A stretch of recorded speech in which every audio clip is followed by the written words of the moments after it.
So if we have the intro video, we have the statement of intent. Now I kind of have to talk about the thing that I want to be talking about, which is, of course, spirits, and in particular, for the start, Irish whiskey. So whiskey's history is like really interesting to me as someone who got my starts in what I'm interested in by working in, of all things, a Viking museum.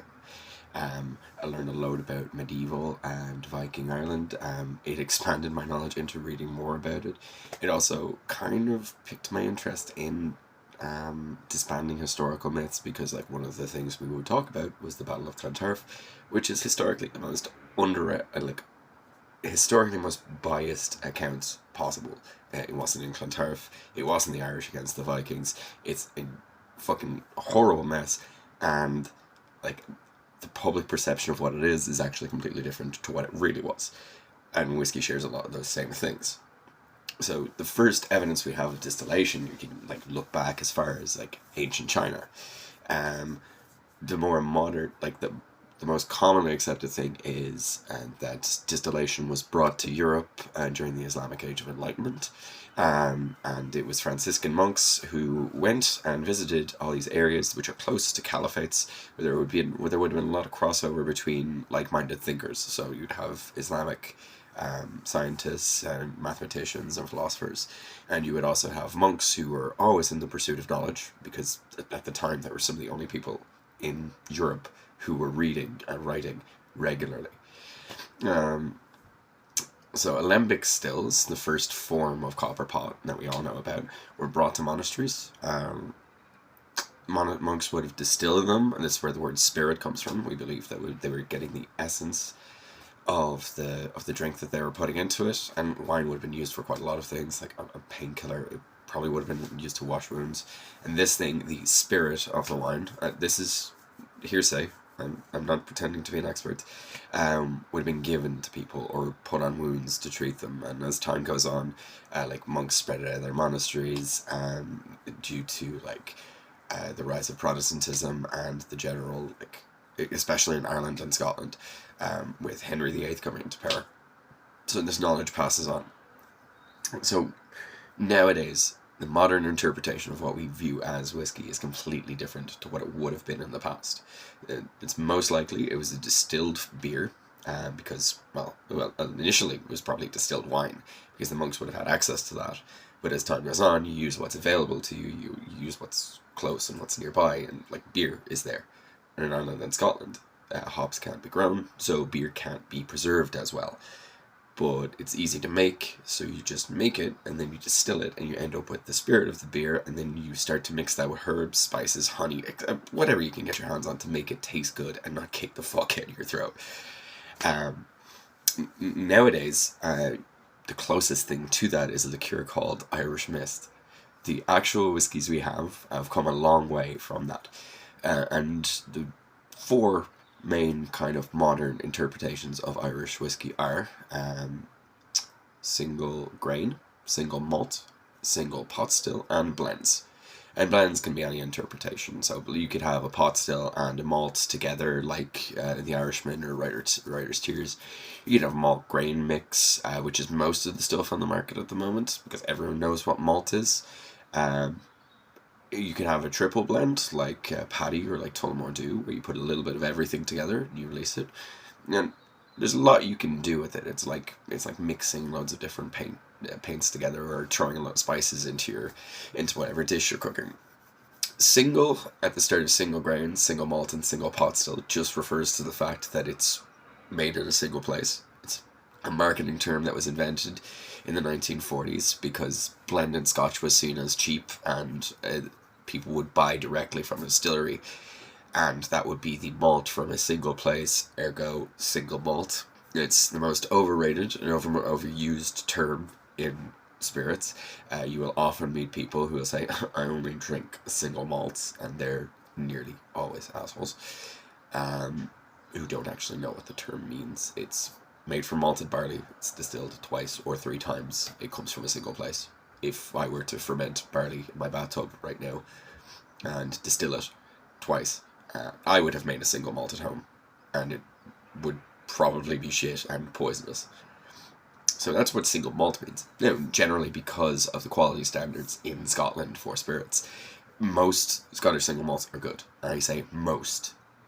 And it's the same with Ireland because new distilleries are coming online all the time.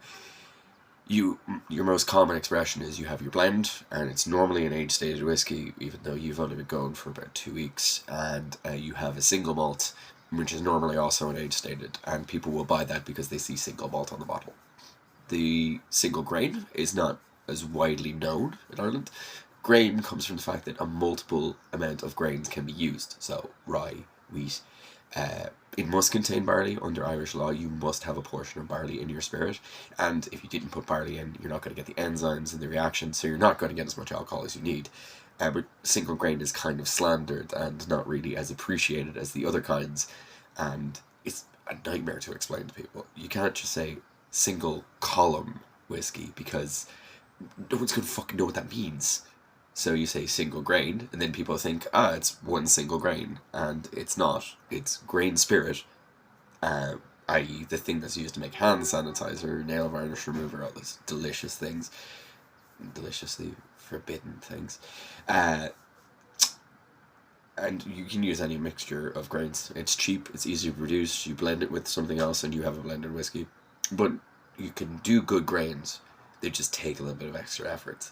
And if you do a single grain, you're in a market where there's not a lot of competition, so like if you're good at it, you create something interesting, like say for example the Furcullen tenure. It's a single grain, it's class. And the final one is single pot style, and this is my favourite style of Irish. Single pot refers to the fact that it is a mixture of grains put into a copper pot. It's not used once, it's not only one. The term comes from the fact that we were not allowed to use pure pot still whiskey thanks to the FDA in America. Sound. And like the term probably wouldn't even have existed in the 1800s. And people credit the 1800s, and the British malt tax on barley with being why pot still exists. I personally think it's been around for a lot longer. Like, you're not going to use only malted barley if you're making whiskey in your house. If you have oats, you're going to throw them in. If you have rye, you're going to throw it in. But it becomes much bigger in the when these malt taxes are released because it's a way to skirt those laws. Nowadays, single pot stills are very different from what they used to be in the past, but they must be made with malted barley and raw barley, and up to 5% other grains, while we're still trying to get the geographic indication file changed, the technical file changed, which could allow for up to 20% of other grains, and is going to result in a lot of new and interesting whiskies. And dumped a lot of information. What are the basics of these? Single grains finish hot, and they finish quickly. They don't have a lot of oil, so they kick you around the back of the throat a tiny bit. They're quite sweet, and they're quite light. Single malts generally catch you around here because there's more oil in malted barley. You can have a more savoury grain if you've done a double distillation. You can have a much sweeter, lighter spirit if you do 3 distillations. Double and triple are not mutually exclusive, and it doesn't necessarily make a whiskey better to be double or triple distilled. It's all about how the spirit is made. And single pot stills are thick, oily, generally spicy around the front of the mouth, lovely and creamy and buttery around the back of the throat. Generally, they won't kick you too much unless you're not accustomed to drinking them. And some people say single pot stills finish down in the belly, and that's why they became popular in Ireland. When I was a guide, I used to say that all the time. Personally, that don't get me here at all. Like, it's just leave behind this lovely feeling that lasts for ages. They're oilier, they're heavier, they're easier to sip on, and that's actually quite dangerous.